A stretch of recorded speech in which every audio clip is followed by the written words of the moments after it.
इस बाजार में बाजार करने आता था।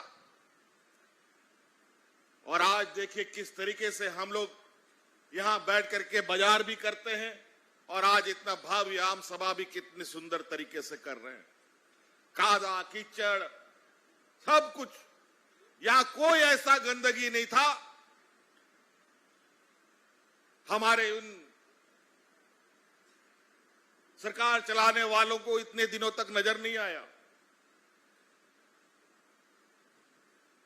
इतना कर्मठ और जुझारू नेता का शहीद स्थल इसी बाजार के बीच में है।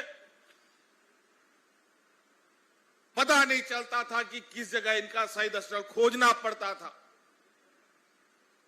लेकिन आज सब पूरा बाजार को मान सम्मान देते हुए यहां के लोगों को स्वाभिमान से जीने का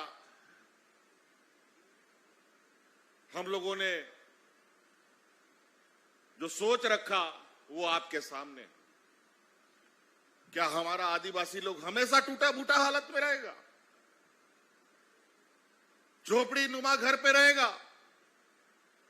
ऐसा नहीं।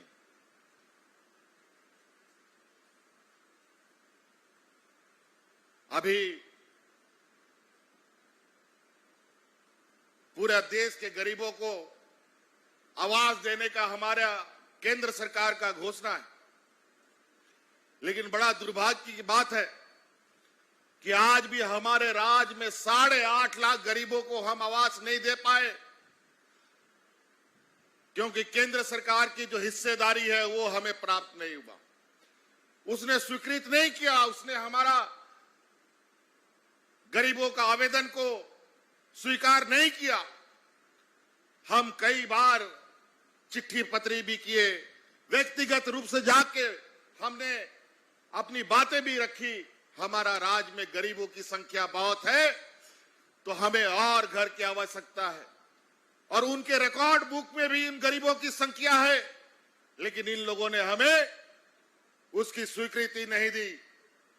अंतोगत्वा हमने ये निर्णय लिया है, क्योंकि झारखंड अगर हमारे हाथ में है तो हमारे झारखंड के गरीबों का भी जिम्मा और उनके प्रति भी संवेदनाएं हमें दिखानी होगी। इसलिए हमने उनका परवाह ना करते हुए राज्य सरकार अब 8.5 लाख उन गरीबों को अपने जिम्मे से उनका घर बना करके देगी।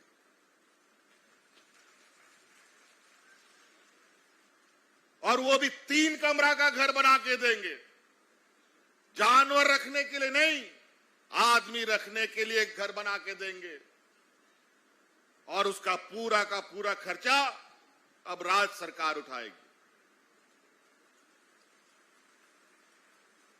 आज इस राज्य में खनिज संपदा से सबसे अधिक रॉयल्टी इस राज्य को मिलता, इस राज्य से भारत सरकार को मिलता है। हमारा जब हम लोग सरकार बनाए तो 20 साल में इन लोगों ने इस राज्य का पूरा खजाना चाट करके खत्म कर दिया। हमको समझ में नहीं आया कि हम काम कैसे करें। फिर हम भी मुंशी जैसा बैठ गए, कागज कलम बही खाता निकालने लगे। इन लोग को लगता है कि सब आदिवासी बोका होता है, कभी कोर्ट कचहरी जेल कराओ, डराओ धमकाओ, थाना पुलिस करो तो डर जाएगा।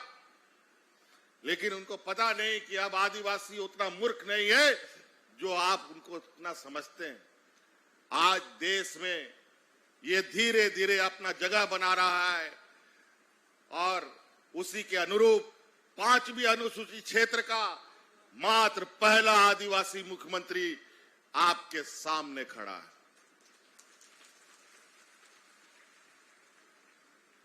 छठी अनुसूची वाले जो पहाड़ी क्षेत्र में है, हिमाचल, उत्तराखंड, ये सब मिजोरम, वो सब साइड में कुछ लोग हैं, वो पहाड़ी छठे अनुसूची का लोग है, लेकिन 5वीं अनुसूचित क्षेत्र में पहला ये आदिवासी आपके सामने खड़ा है।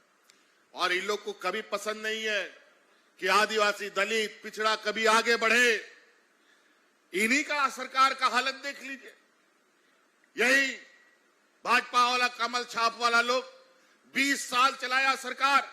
सबसे पहले बाबूलाल मरांडी को मुख्यमंत्री बनाया, उसके बाद अर्जुन मुंडा को मुख्यमंत्री बनाया। लेकिन किसी को 5 साल नहीं बैठने दिया। 5 साल बैठा कौन? छत्तीसगढ़िया आकर के 5 साल यहां सरकार चलाया। तो इन लोग को लगता है इस आदिवासी को भी 5 साल बैठने देंगे तो बहुत मुश्किल हो जाएगा। फिर यहां का आदिवासियों को समेटना, बेवकूफ बनाना बहुत आसान नहीं होगा। तो हम इनको बता दें कि इस आदिवासी को कभी भी तुमने अगर बेवकूफ समझने का कोशिश किया है तो ये तुम्हारी बहुत बड़ी भूल रही है। और यही वजह है देश में आदिवासियों की लड़ाई सबसे मजबूती के साथ कहीं लड़ा जाता है तो झारखंड प्रदेश में ही लड़ा जाता है।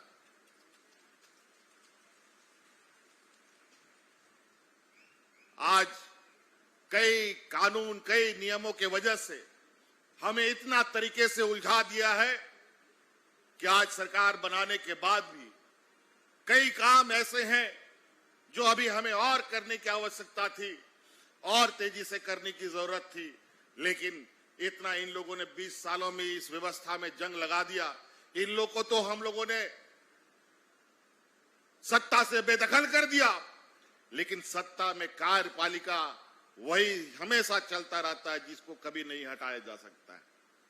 लेकिन कार्यपालिका के अंदर भी इन लोगों ने बड़े पैमाने में जंग लगा दिया।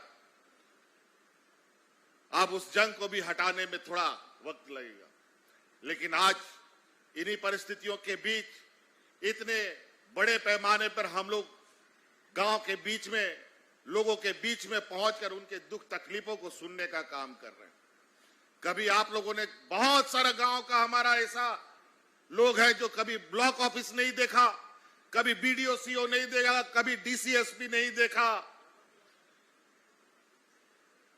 ये पहली बार है इस अलग राज होने के बाद, और उससे पहले भी जब आपके पंचायत में, आपके घर के दरवाजा में ऐसा पंडाल लगा करके बीडीओ सीओ रिक्शा से, ठेला से, ट्रैक्टर से सामान लाद करके ले जाकर के कैंप लगा करके आपकी समस्या को सुनता है। हम लोगों का और मजबूती से इस राज को आगे और सुंदर और बेहतर मार्गदर्शन देने की आवश्यकता है। हम लोग उस रूपरेखा में काम कर रहे हैं कि आने वाला समय हम लोग ऐसे परिस्थिति पैदा करेंगे जो आज हमारा गांव और ग्रामीण ब्लॉक में जाकर के बीडीओ सीओ के सामने काम करने जाता है, अब उसका जाने का जरूरत नहीं, बल्कि उसका घर में आकर के उसका काम किया जाएगा। हर चीज का एक नए तरीके से हर चीज का व्यवस्था स्थापित किया जा रहा है। किसी में कोई नियुक्ति नियमावली नहीं बनी, जेपीएससी का कभी नियमावली नहीं बना, पुलिस बहाली का कोई नियमावली नहीं बना, शिक्षक बहाली का कोई नियमावली नहीं बना। कभी भी यहां पर किसी को नौकरी नहीं मिली। अभी देखिए कितना तेजी से नियुक्तियां निकल रही है। हमारे पढ़े लिखे नौजवान नौकरियों में जाएंगे, और जो नहीं पढ़े लिखे हैं उनके लिए भी स्वरोजगार का रास्ता हम लोगों ने अपनाया है। लेकिन व्यवस्था थोड़ा अभी सुस्त चलता है। इन लोग को आदत नहीं हुआ है ना 20 साल में काम करने का। इन लोग को तो ब्लॉक में बैठ करके, ऑफिस में बैठ करके काम करने का आदत था। कभी गांव देहात तो जाता नहीं था। गांव के सुख दुख तकलीफ से तो कभी कोई नाता ही नहीं था। अब इन लोगों को ऑफिस नहीं बल्कि गांव में जाकर के तकलीफों को देखना होगा और काम करना पड़ेगा। ऐसे नहीं चलेगा। तनख्वाह हम गांव के विकास के लिए, तनख्वाह हम राज्य के विकास के लिए देते हैं। ईमानदारी से काम करने की आवश्यकता है। वही हाल है।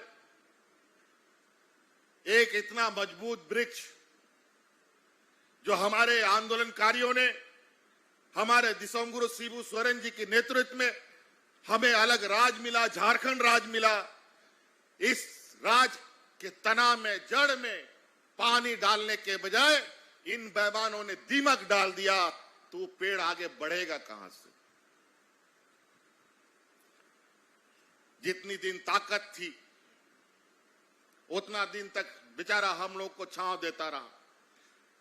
स्थिति ये आ गई कि 2019 के पहले लोग यहां राशन कार्ड में हाथ में लेकर के भूखा मरने के लिए मजबूर हुआ। यही 2019